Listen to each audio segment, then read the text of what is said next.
ungene kuleli sonto lika mfundisi uTB Joshua uneminyaka 16 kwenzeka kanjani awusilandise dadewethu mfethu yabona ke ilento ukuthi uma wathola inkonzo ayijoyina ngoba khona uanti olamu baba obegula ngaleso sikhathi ubefethwe HIV and then kwafika labafundisi from Africa abathi bayakwazi bona ukulapha HIV balapha zonke izifo thizeni so uma ke yena ke wajoyina lebandla ngoba lo mfundisi thizeni uthe uyakwazi ukulapha ingculaza I may join inkonzo uma obviously ingane nathi ulapho uma eyakhona nathi yeah hayi uma join inkonzo si join inkonzo then kube right kube normal church but in an overnight service ya Friday Saturday kune prayer Sunday inkonzo likuphi lesonto inkonzo belisegoli lisegoli yeah and then inkonzo mayenzeka kanjalo umfundisi bese angikhetheke mina phakathi kwabonke abantu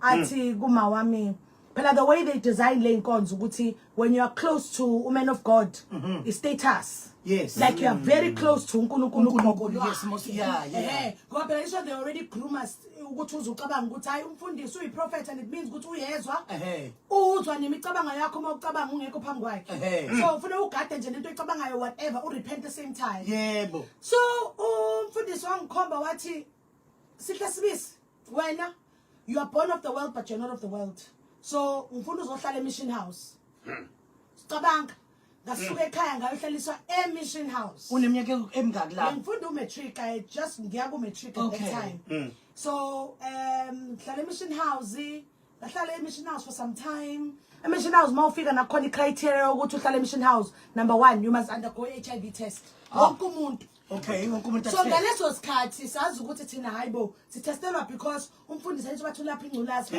if una ingculaza ayizokulapha umfundisi yebo kanti no masoyibheka manje umfundisi ubesefa ukuthi ubani angalala naye ubani angeke amthinte because laba abaclean abangenangculaza yibo labo bayadlala nabo wena mugula nje amfethu ufile imovite ufile umthandazo ufile ukufasta you understand wait so ufast ukuthi uthandazo lokho ukuthandaza njalo kuphela ingculaza iphume phela emzimbeni ufile imovite ufile ukufasta ufile yonke lento yakho you understand then from there umfundisi kaqaleke lento yakhe ukuthi ngaleso sikhathi ngihlala emission house mange university evits ngihamba ngifaka indwangu amalapha phela umfundisi udabuka eZambia oh yeah so usilethela amalapha wabiza ichitenge bakuthiwa sifaka amabhluku so ufaka ilapha uma esikoleni awuqabanga university university awuqabanga mfethu ngimuhle kangaka Nkosi yami Nkosi uJesu ngifaka ilapha university ngoba phela ngisho bathi ufune umzimba wethu singawubonisi yes oh yeah uya university but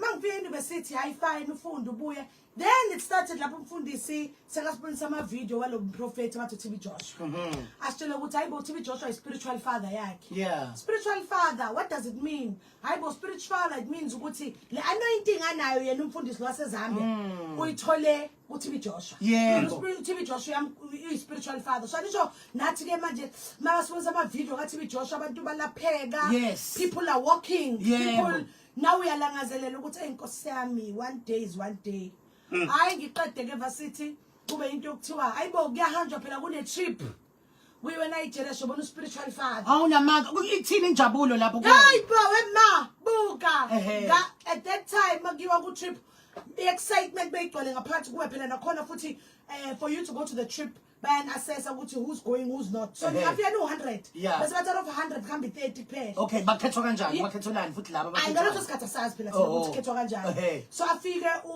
at that time umam Sandra ubesebenzela TB Joshua naye God rest his soul usekhothamile basebenze basinterviewe hayibo night trip se Nigeria sambe se Nigeria ngithatha leave ke mina emsebenzini usuneminyaka emingaki lapho I think at that time I was 21 okay Thatha leave emsebenzini I think 2021 somewhere there 2021 thatha leave because I just started ukusebenza thatha leave and at Nigeria uhlala 7 days angithi 7 days so thatha leave emsebenzini hayibo sihamba se Nigeria at that time ngiyakhumbula bengidriver iFiat Palio ngithanda ukuyithengela imoto yami Fiat Palio so ngishiye nobaba wami ngithi ngicela ayigade bengine flat ngihlala Auckland Park yabona nje kube into ukuthi hayi ngiyahamba ngiyabuya awangibuzanga elangeni mangifike eNigeria kanti dala kuplaniwe ngami incwadi ngami sivaliwe pheto kitu ukuthi usihle sibisi ngeke abuye ngoba yini Yeah, madoda. emva ngoba yini Hayi bo. usezohlala lana aseva uNkulunkulu lana aseva abantu basesontweni kwenzakalani Alisho phela mase sifika lapha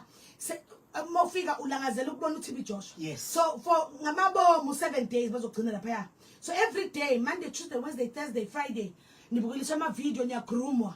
And then ngiyatshela ukuthi must be an attitude of prayer for those 5 days. Yes. Because phela umfundisi make kubona kufanele ukuthola upure. Yabona, and your thoughts at that time kufanele zibe pure so that maya ku prayer line umfundisi angageji ngawe yabona azokhuluma ukuthandazela. yeah Hi, but at that time mina ke ngabona ingane yakhe namanye ama disciples like maningi amantombazane hlala phaya kuzwa ama disciples. Yeah. Like amantombazane from all over the world. wait so nihlala kuphe hotela umuzi omkhulu ukwenzakalani Ngaleso sikhathi angazi ukuthi kwenzakalani. oh But then ayibo Saturday night ke thiwa praise the Lord. Sicela ukuthi impahla ngizogcoka Sunday ngesonto ku prayer line. Nigcoke namhlanje ngoba funeke senza i-pre-interview before umfundisi ezokukhulekela.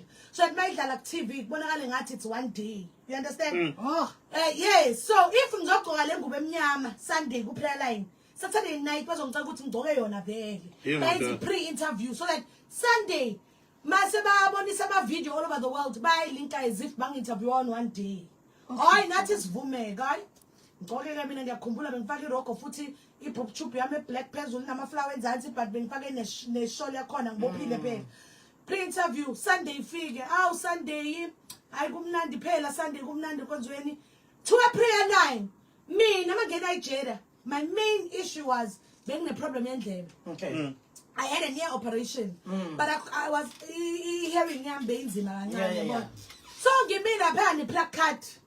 Ne? Placard ibhale ear operation and then bona masifakele zabo izinto ke. easy closing Hayi angaza ngathi babhala ngathi night husband. Angazi ukubhala into eziningi lapha yapi because Night husband? Yes, and isho ukutshela ukuthi they have to add those things so that umfundisi elakhi iphepha lima tractor even more. Oh. So ngeke babhala into eyodwa kuphela. oh okay So uzobhala night husband, babhala spirit of angazi babhala into eziningi. shuthi nje kahle kahle bawuyinto nje yomhlaba edungekile edinga usizo Mamela ngaso Yeah. sikhathi uma wami ujabula uyafa usegoli ngoba phela nisho the fact ukuthi uma akasihle Yes. umntana wakhe usihle uye Nigeria ayibo that is status quo on its own anisho phela status quo Yebo. ayibo prayer line happens yaqala ukumbona ke lo baba lo obviously sesigrumiwe uyamsaba uyamhlonipha you reverence him mefika prayer line andlula kuthinte awu ngapha mina ngapha ngathi kuphuma itop ibhook tube yami siyehlile kancane ngapha manje nje sengitshela ukuthi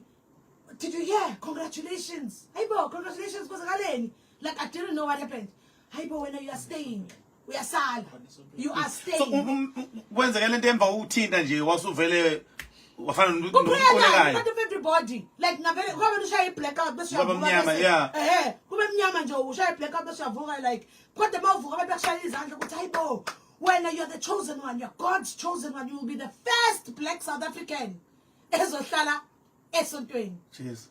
ngaleso sikhathi ama emotions awucabangi kahle and at that time you're thinking ukuthi hayi perfect great shot shuthi nje vele khawufile imurena ngiseduze noJesu phela manje yeah hayi manje ke kube yisho ukuthi manje uma vele hayi ujabulile she's happy bamtshelile goal u right ubaba ngizomtshela kanjani Nkosi yami we hayi kuthiwe no baba kuzofonelwa bamfonela ubaba kuthiwa hayibo ingane yakhe ayisabuyi iyahlala la eNigeria she's chosen yeah hayibo hayi ngempela ke ubaba wami umbona ukuthi yasangana le akayizwa nje kahle athi hayibo ngeke yami ingane ngifuna ukuza nje lapho Yeah. eNigeria i-team engize nayo bahamba bangishiya kanjalo bahamba bonke wena bonke uqasala ngasala mina ne it's only late I discovered ukuthi it was all planned vele bese dali ithombe zami zathunyelwe eNigeria bese bokuplanned nje ukuthi Late lo kangakanani? uyasala Late kangakanani? later sengiphakathi deep lapho so deep phakathi khona and remember we besigruma ukuthi we can't speak about certain things right so mangifika the first night I'm thinking okay kuyohlalwa phi Nehlala yeah ngifuna ukuza lapho sichazele Kuba manje bongena enkonzweni bongena enkonzweni kune passage elide mabithaza hlala lapho nyuka idebhisi i-first floor inkonzo main church then the next level ama office the next level ikamera lethu thina amantombazane ama disciples mhlawumbe bangaki maybe it's 2,000, just women from anything, as long as you are a woman, you are in the same dormitory. So kunama double bunk lapho, so share toilet, share shower.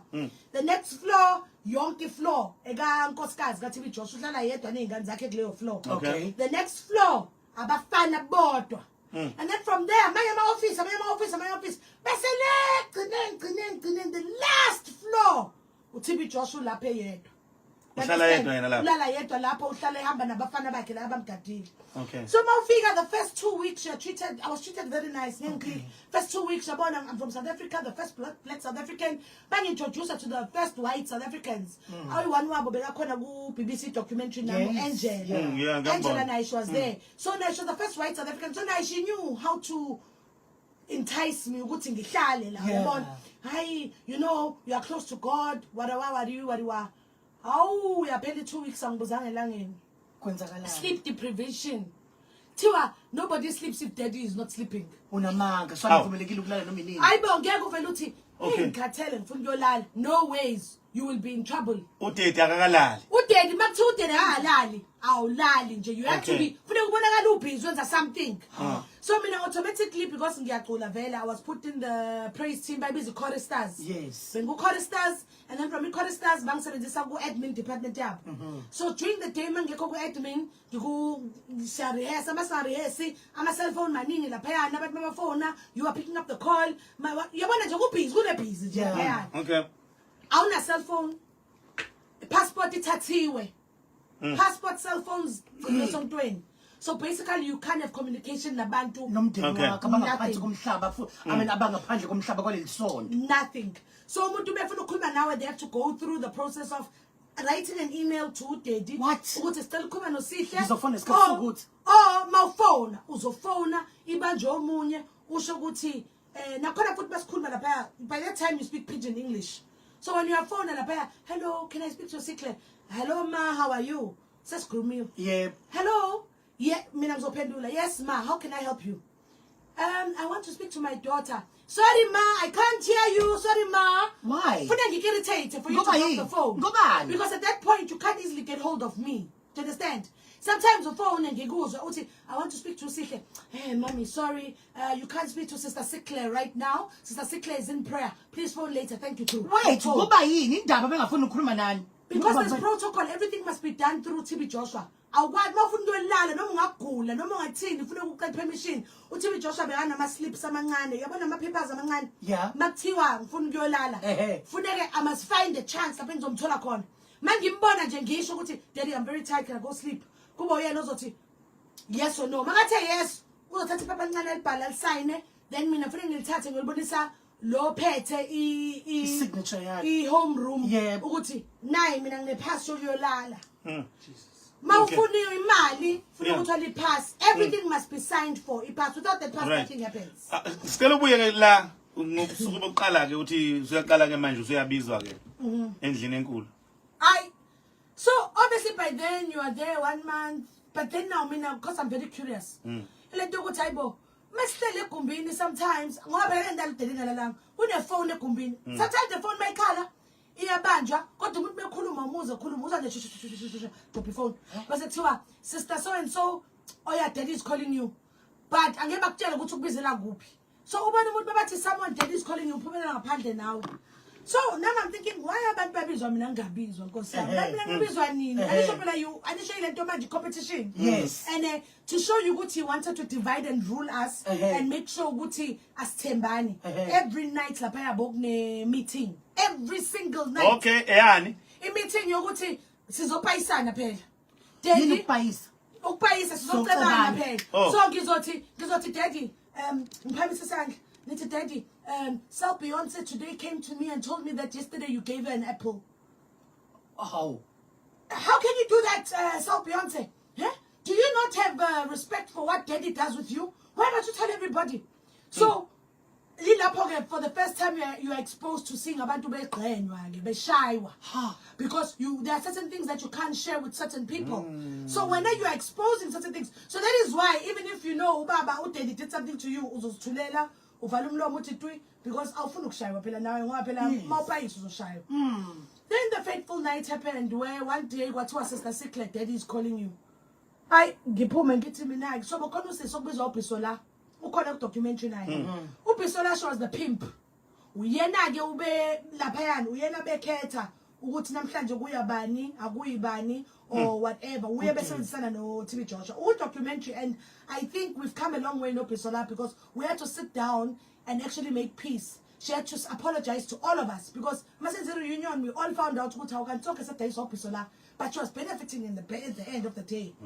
So masichaze lo muntu la manga understand ekhaya. So uBisola kahle wawuyena kwakuthunywa yena edayisa ngamantombazane ewadayisela yena uTB Joshua. Yebo Bisola. Akayiphiki. Yebo masebenzana uTB Joshua esebadayiseli. Bukai. So Bisola uzozathi sister secretary is calling you. So uye kuye athi oya alisho manje like ikamera lile phezulu but it's got different entrances and exits. Oh man so ungene nomkhulu. I go uzothi kuwe oya sister secretary use the west wing. Oh so wena why look gibela west wing khona uyehlayo. Oh khona kuma ke asibonani phela lisho phela because there are different entrances. So mawunyuka for the first time jabulile lisho phela mawunyuka uphatha iBhayibheli lakho nepen because you must always have a pen and a Bible in hand to show ukuthi you are spiritual uyabona manje uNkulunkulu ngigijima ngifike phezulu umnyango omncane uvuleke umnyango mengena ayibo ngiyaqala ungena kule ndawo lena akusi office lakhe engilijwayele upstairs ikamera lakhe ngigijima ngifike phezulu umnyango omncane uvuleke umnyango mengena ayibo you know I'm shocked I'm surprised nami because I'm thinking ukuthi ayibo what's happening here you know because I'm supposed to be sorry I'm thinking ukuthi what's going on here because uDaddy make kubiza usually you thinking it's prayer you know hayibo nangu kusihle kuyangena eroomini la kaDaddy mofika eroomini la kaDaddy uDaddy idimina yakhe akusile ngijwayele yakababa uyabona avela ajika namehla akhe ajikile ngisunderstand ukuthi kwenzakalana avela athi oya sikle ngithi yes daddy athi oya take your pants down you my dad guys wasikhathi like ngathi you are kumula take your pants down yep hayibo ngimbheke ngigabaza athi please take your pants down siyathetha manje uvela uyehlise ukhumule athi oya take your clothes off vele ukhumule athi oya lie down ulaya kuphi njalo lie down ngilala phansi phela awukumbhede lapho kulela office mamela it was a carpet lale phansi mengilala phansi ke lapho avele angikhwele mengikhwela kanjalo into engayizwa nje ukuthi nje khona nje bongazi ukuthi silwane noma umuntu kodwa khona into ephefumulayo la kuwena uyezwa nje ukuthi something ephefumulayo but ubhlungu obuzwayo you don't understand ukuthi what is going on I think kuleyo situation usunami nje usuphelelwe like imizwa ama emotions and at the same time uyazibona ukuthi ayibo ngiyazizwa ukuthi ngila kodwa Nkosi yami akusiyimina lona ngiyaphupha iphupho elikhulu leli iphupho leli this is not happening uma seqedile kanjalo ke na uDaddy ke mayeqedile nawe uvela phakame asukume athathi unevaslap emhlophe thatha vaslap yakhe emhlophe athi oya open avela thatha vaslap akusule yena ngaphakathi ayithatha vaslap ayibophele angaze ayibeke kusinye isikhama athi oya put on your clothes go out kanjalo nje uqedile ngawo akho mhlambe nokuthi akuqabuleke mbijana so maphuma mawehla uhlangana naye lo uBisola lokise lapha ya so mawehla wena ke uBisola manje mehlangana nawe mesohlangana naye uBisola moseyehlile downstairs akusukuthi unendaba ngokuthi unjani how are you no ugadile manje ukuthi ukhuluma nobani like sekagade your moves ukuthi how are you behaving normal uDaddy lapha akho mhlambe comfort inyana kunika yona ukuthi uzizwe mhlambe ungconywana no Bisola naye into efanayo uBisola ngayiso sikhathi masowehlile idebhiso vela athi oya sister Sikle oya Ron choristers are rehearsing so you go back as if everything is normal okay so akasho nokuthi and ungayikhulumi lentenzeke nothing is being said to you uqhubeke nawe but every corner subona uBisola and manje so awusakwazi ukuthi ubehave kanjani manje ngoba awazi ukuthi uyazi number 1 ukuthi if ngayikhuluma lento ebusuku kuzoba nemeeting kule meeting ngizobhonya so bagadile manje ukuthi ubehave kanjani you behaving strangely ukhandiwe ukuthi ungathi vu so so monitored so uyazi ukuthi whatever but at the same time ingqondo ayivumi ukamkela ukuthi ayibo Udade uqeda ukungenza into ingane nje phela angithi nikhandwe ukuthi ningayicabanga izinto ezimbi ngodade ngoba phela mawuyicabanga emqondweni uthi umqondo ngeke umuntu kaNkuluNkulu lo muntu kaNkuluNkulu uyakubona uyakuzwa buka into yokuthi awusakwazi manje ukuthi you can't tell ukuthi ngempela yenzekile noma ngiyayiphupha lento but moye bathroom muyithinta ngaphansi uyanuka uyezwa manje ukuthi no khona into yenzekile la kumina. But then life continues. Ngaleso sikhathi ngalelo langa ke it's a day ozosebenza kakhulu ke bese after about 2-3 hours meeting kuleyo meeting awazi noma udede ubheke emehlweni noma umshalazele awazi ukuthi wenzeni but kuleyo meeting for some reason he will pick on you. Athini Uzo pick on you athi oyasikhle stand up. Usukumeke wena athi anyone here who has a problem with Sister Sikhle. Hayi abantu ngathi ba prepariwe ukuthi nje bakuthele ngeinkinga zokuthi wenzeni just to break you.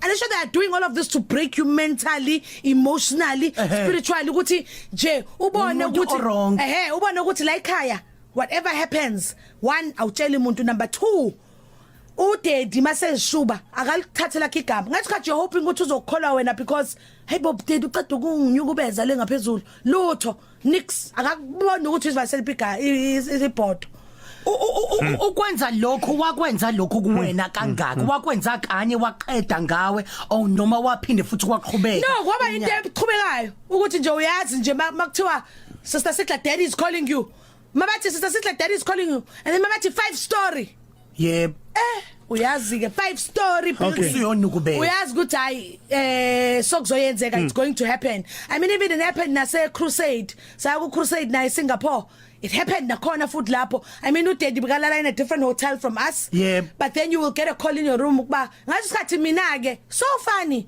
ngasikhathi ku crusade eSingapore bengilala no Bisola nomfazi kaDedi ama rooms wethu were interleading Twa uBisola afike imathi oyasikhle Daddy wants you like already ukubheka ngale look yokuthi uyazi ufune kwenzakaleni so uzoya downstairs ugijezwe emotweni drive to his hotel room ufika ku hotel room yakhe labo sesabaculayo aba u3 the famous ones abacula enkonzweni yakhe uAnu no boss bakhona lapho ibona bamphekelayo mawufika lapho uku presidential suite so mongena vele lounge kishi uya straight ekamereni mawufika uDaddy vele athi oya Mangathi oyaso uyazi vele ukhumuleke nawe vele ulaleke phela ke enza into ayenzayo ngawaqedeke konke lokhu umukhulelwa kwenzekana akwazi ufinyelela esimini sokuthi ukhulelwe ke manje right problem comes musukhulelwe awusaye esikhathini ke manje so ukhulelwe bese uyabika ke funeka uyobika phela manje nakhona mawubika futhi angeke uvele uyotshela noma yini noma ubani uzoya like mina for example ngaya ku Bisola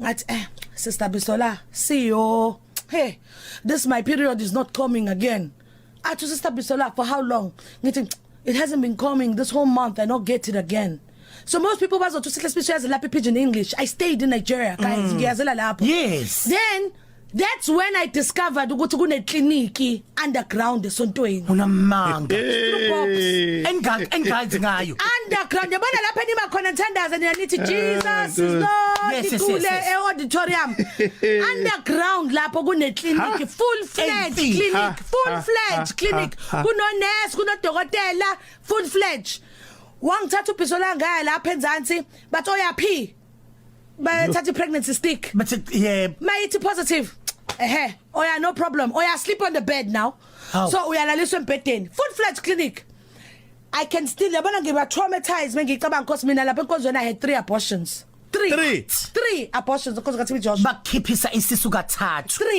3 mamela uyathathwa and nakhona futhi mawulaliswa embedeni akunegotiate lapha kuthiwa hayi it's my body ngifuna ukugcina lesisu no uyathatha ulaliswa bese inyawo zakho bazibeka so ngathi inkukhu uyazwa bakubophe so inyawo lele so uvula inyawo bakubophe inyawo then uzofika usister mayifika usister ufika nento engathi insimbi uyazwa into yaziyo nje iwarm land uvela ayifaka ayithi go ingaphakathi kwakho mase ingenile ngaphakathi uyayitwista khwa hey khwa mayiceda ukuyitwista kanjalo kuvela ukuthi qhu uyazwa so khona into ayihlabile ngaphakathi kwakho wayitwista and then makayidonsa ukuthi wena you can feel ingaphakathi yakho ukuthi khona into edonsekayo kuvela ukuthi qhu uyazwa meqeda ukuthi qhu kanjalo avela idonse nayo ke from that time uzowopha sisi you will bleed like crazy but muwopha ucabanga ukuthi ngiqedile eroomini lutho uhlala lapha enzansi until uqeda ukopha mawopha kanjalo ufaka ama pads lawo ama pads mawafakiwe ayathatha ufake eplasticini agcinywe lapho athatha plasticini agcinywe alondolozwa yibo agcinwa yibona phela kalisha uhamba ungakaqedi ukopha so uhlala lapho and then mase uqedile ukopha ke wena ke ilapho ke level 2 lapho so introducewa khona ke intweni zakhona ke manje ngoba phela igazi lami angithi yimbe ngopha nisho uthola ukuthi ngidlale lapho 7 days ne uhlele clinic 7 days awuphuma uwopha mina ngithi into yamahora and we ngeke uphuma ungakaqedi ukopha and into abakunika yona kuphela uPanado okay uzoqhubeka usitshela ukuthi izinto zakho introduce kuyona sixolise kubalaleli kulakhulukazi laba abazwelayo njalo nana siyaxolisa kakhulu bandla kusami kulelo side uintroduce ke kwizinto zakho nake iziphi lezo zinto hayi then kuzothiwa oya ngasesikhathi masihleli lapho mind you I'm not the only girl lapho nibaningi kodwa sikhulumisani umuntu nomuntu uzela indaba yakho la sonke siyazi ukuthi vele sokhipha izisu and asakubuzwana phela nje sifuna ukushaywa emeetingini so usiyabonana but asikhulumi bese uzothathwa ukuthi sister Sikhle oya come bathi oya come with your plastic mase basho ukuthi uqedile ukopha uyahamba uyiswe mountain uthi Joshua bekane prayer mountain yakhe hayi leni ibone TV nini le sithele le namafish amaningi lapho begunda ama pubic hairs wakadlisa amafish kona thathe lawo ma plastic lakho lama pads wakho ke iwona ke lawa thathwa ke mawufika ke ungena endumbeni yakhona you know ngikhumbula mengifika kuleyo ndumba leyo ngasikhathi ubhiso la ukhona uhamba nobhiso la mawufika kuleyo ndumba yakhona kuthiwa oh yeah no screaming here no screaming you don't dare scream whatever you see you don't scream you keep quiet daddy will not hurt you hayibo so automatically you are told so uyathula uthi tu hayi mawungena endumbeni lapho bavele bathathe bathi oh yeah throw this your plastic in ngathi yini it's umqomo omkhulu like a cannibal yini ubizani lo mqomo omkhulu lo wesintu like imbiza lo wembiza but umkhulu okay uvela ulahlele lapho awunakile ngaleso sikhathi bese uqeda lapho kuthiwa oh yeah lie down hayibo again lie down sengilalelani ke manje and mawufika kuleyo ndawo leyo vele already iyashunqa kushuka nuka impepho but ngiyayizwa ukuthi impepho but impepho le uleso phansi ke lapho ke bekwa amakhandlela around you kuqhamuka umlisa ko ufake into ebovu uyayibona mawujabheka ne voice udedi Nkosi Sukethini ma avela thi oya bisola did she throw her plastic then uzovuma uBisola then bakhuluma language engayizwa ke mina ke and from there oya Bisola wait outside Bisola must wait outside so meke ngaphandle uBisola mina sengilele flat pants lapho ke again uzongikhwela ke but this time mekukhwela ke lapho ke that's when the first time I was introduced to inyoka zakhe ke zilapho siyaxolisa futhi ngamagama aqojem akunukubeze futhi inyoka ke sizenzani ke manje ke hayibo while he's busy on top of you nangu as I say you don't know ukuthi ulala naye noma isilwane because the way aphefumula ngakhona is not the same so at that point ubheke phezulu you are traumatized you are numb you are just you thinking uNkulunkulu just help me you understand while busy nawe ke lapho uzozwa man khona into ehambayo in this room but awukho sure so while it's on you at some point mawuthi uthi khanda ayibona ikubhekile lento uyayibona ikubhekile lento mawuthi hayibo inyoka hawe ma you are numb you just die completely bese qedile ke ngawe ke oya put on your clothes oya go uyabuyisela esontweni awusawopha uqedile ngawe continue life continues and then from there bakuthatheke behind the stage enkonzweni kune swimming pool kune swimming pool lapho so leyo swimming pool nakhona khona into yakhe vele lapho ke ehlala phakathi kule swimming pool ngenibone nina because angeke niye nifunani kuleyo swimming pool emva stage kuyathinaka lesho sengiqedile lapha entabeni then ngifune ngibuyisele ke sengiyogezwa ke manje swimming pool behind the stage basically I'm being cleansed and renewed again sengi right back to normal same so onke lezi makhulu ngamakhulu amantombazana lapha adlule kulento le sonke yazi masenza iBBC masenza iBBC documentary I was so surprised because it took 3 years for them to do the documentary but masenza reunion all the girls and babona ku documentary bonke bokuyilento ukuthi siyakhombana bonke ukuthi abaphesha kwelwandle ko England abelungu ama-China amandiya wonke umuntu sonke mawucabanga ukuthi mhlambe ngoba kwakukhona neyabafana phezulu mhlambe nako kwakwenza ukuthi mhlambe ayibandekanye noma nikubeze bona abafana ayingekho mhlambe izinto ezikanjalo amaheli angikaze ngambona ke nabafana but khona abanye abakhulumayo abasho izinto ezinjalo enye futhi ethusayo ukuthi umuntu menyamalala sibuzani phela ukuthi ukuphi umuntu khona abanyamalalayo sometimes uthi uyandlula uyahamba ubona isidumbu ngeke awusibonanga angibonanga lutho mina ngazi so kokwenzeka abanye bafe baningi abantu abashona abafa enkonzweni sihlala nabo but uthula uthi du imindeni mayizobuza ngemndeni ukuthi hayibo ingane yami behlala la what happened hayibo TB Joshua phela usebenza namaphoyisa wangaleso bayakhona ukusebenza kahle ababribe kamnandi understand ukudilika kwesonto ke lona ke lidilika nikuphi nendawo hayibo mamelike so isonto remember njengathi structure sesonto ilapho kuhlala kuthina nkosikazi wakhe ama disciples wonke no TB Joshua uhlala in that structure akudilikanga istructure sesonto kudilike lapho kuhlala ama visitors khona across the road lelinye ibhilida lakhile across the road so kudilikanga kunini akudilikanga kuthina but ikudilike across the road but now here's the thing mina makudilike ibhilidi I was gone long gone kanjani ke hayibo mfethu you know I always say this there was a time ubethanda ukuthi TB Joshua ukumema abantu abakhulu there was a time wamema iJoy celebration wayemema ukuthi ize ka TB Joshua for birthday yakhe bazocula you understand so I've been staying there for years sengikwazi ukukhuluma ne pidgin English so mongibuka ngeke kusho ukuthi ngumZulu you think I am part of the crew so being a groupie I was ngabona uJabu Hlongwane hayibo ngamjabulela but Hlongwane wavela ngibheka uJabu Hlongwane wathi mina ufunani la wathi ufunani la ngathi mina hayi abazali bami bangiletha athi hayibo kanti ukwazi ukukhuluma isiZulu ngathi mina yes ngiyakwazi ukukhuluma isiZulu athi kumina hayibo abazali bakho nje babakushiye lana kushuthi abakuthandi wena abakudinga ekhaya yabona that's when for the first time I had a loud vibe moment like ngabona ulayitelwe ukuthi what am I doing here now the problem is ngizohamba kanjani because passport lise officeini sindele ngxoxo ngenza kwethu siphinde sixolise futhi ngokuthi kuphinde kuqhamuke namagama abanye abantu kodwa ke vele ingxoxo mayisuka injalo nomlando nakula kudlule khona kuba kanjalo kube kade wethu sibheka amaphethelweni manje that's why ngithi mina for me I'll forever thank uBaba Hlongwane for celebration because if I didn't meet him in Nigeria I think uNkulunkulu wakhanda ukuthi ngihlangane naye ngibe igroup for him to say to me ufunani la what are you doing here? That's when I had a light bulb moment. And then for the first time now I started thinking ngizohamba kanjani la? How do I live? But then I knew ukuthi each time Mfundisi had a crusade. The first trip from Nigeria would fly to South Africa. Gobo Nomuza, South Africa. And then we'd spend a day or two. Then we connect to the next country that we're going to. But at that time when you flown down to South Africa, I mean your passport is in your hand. So that night I remember we flew to South Africa, safika South Africa, salale ebusuku ngiphethe passport wami, nguphethe kanjani passport wami. One day ukubana lelanga lokuthi it's either now or never. Khona ubhuti obenza ingadi lapha endlini yakhe. Passport yami ngiyithathile I remember ngifake la ku bodies la eceleni. Ngavele ngame egedini ubhuti enza ingadi ngaphuma straight ngathi la it's either now or never. Ubhuti yangibuza oh yeah sister Sikhle where you going ngathi I'm coming.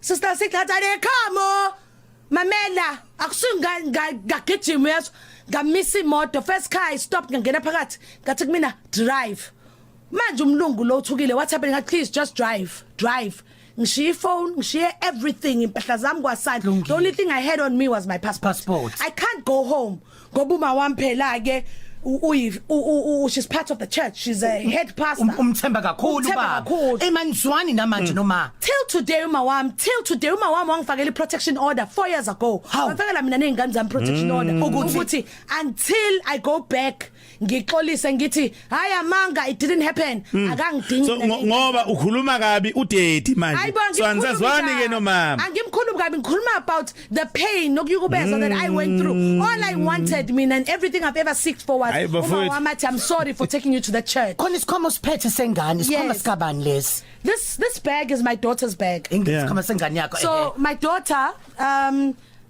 Nkosi yami she nge 8 zaka January documentary yaka TB Joshua aired in the country and I carry this bag because I believe my daughter is with me in spirit. Unfortunately for me, in 11 January, 3 days after a documentary, my daughter passed on. She was 10 years old. Oh no. Can I tell you, people abazibiza ngokuthi abazalwane angibafuni phambi kwami because abantu abazibiza ngozalwane they were very cruel, but ingane kaSihle bajabula touch not my anointed unayekile uSihle washonela ingane ubesukela uTB Joshua manje uNkulunkulu uyaphanisha ingane ishonile, it's your fault ingane ishonile kwenzakalani enganeni. Let me tell you, that is why I demanded ukuthi I want an autopsy done. Ngifuna ukwazi what happened to my daughter. Lo and behold, our doctor maybe check medically kwathiwa my daughter suffered a ruptured brain aneurysm. Hey bo, what is a ruptured brain aneurysm? But give me she had a hemorrhage. Hemorrhage, doctor. Then they explained ukuthi 1 in 5 people are walking around with an unruptured aneurysm. And lentolena, it could be genetically, and there are no signs and symptoms. Meaning ukuthi she had a bleeding of a vein in the head which burst. It's a ruptured brain aneurysm. So for me now, once I got a medical diagnosis about doctor, I told myself that ukuthi abazalwane bathini angihlangene lapho, I don't care. That is why khona bloggers who have opened case against abazalwane that have opened cases against, who are saying ingane yami ibulawe because of TB Joshua blah blah blah, because that's defamation of character. That's cyberbullying. It's not true. My daughter had a ruptured brain aneurysm. All right, Mahlazi siyabonga sesiphetha njengane kwethu umbuzo enginawo wodwa nje. Usakholwa inkosi uJesu? Ngisakholwa inkosi uJesu because I believe ukuthi uNkulunkulu ukhona, and the reason why I believe ukhona uSihle Sibisi usamile namanje, uSihle Sibisi usaphila. Yes, it's unfortunate ukuthi ingane yami ihambile. Yes, I think she lived a full life, my daughter. I'm raising a 14-year-old right now. The fact that I'm still able to sit here and talk to you guys, that means uNkulunkulu ngempela uyena obhala impilo yomuntu and no one has a say over it. Uyakholela ukuthi ushonile emhlabeni usakho nemhlabeni nomuse wafa nawe uTB Joshua? Hawe mama angazi ngoba phela ngesazi ukuthi bafaka istage kulela glass bese ngoba why maybe sebamngcoba inside esontweni balivala zange sesibona leso stage usingena phakathi. If usaphila oyakhe noNkulunkulu wakhe, but if ushone ngempela condolences ngempela kumndeni wakhe, but ufihle lapha phakathi enkonzweni.